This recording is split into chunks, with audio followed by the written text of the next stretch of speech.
Hey guys, Jacob here with ePoolSupply. Today, I have the two brand new Pentair IntelliFlo pool pumps, the 011075 and the 011076, and I'm going to show you the differences between the two. Stay tuned.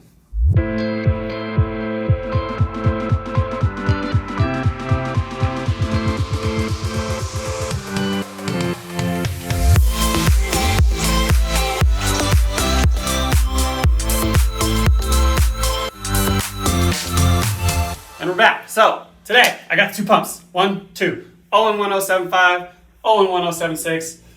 They are dang near identical. There's one little difference, and that little difference is the 011076 comes with something that Pentair has called an I/O board. So the I/O board allows you to control two relays.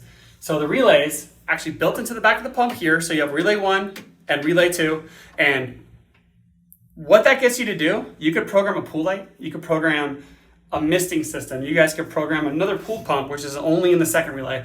You guys could program anything in here. You actually wire it in through the hole, wire them into each relay. It's in the instruction manual. However, the first relay is a 5 amp max. So that's where I recommend like pool lights on the first relay and then something heavier duty on the second relay. But ultimately, it's really cool. It's a mini automation system built into the back of the pump.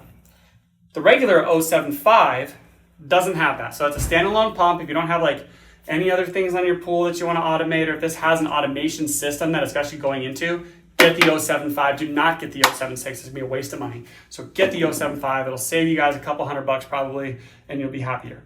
But if you guys have a standalone pool system where it has like a pool light and say, I don't know, another booster pump, okay? Get this one. This will automate it. You can turn everything on through your phone. Super cool. You don't have to buy that IntelliConnect anymore. You can just have this pump. So then, as well, both of them will hook onto automation regardless.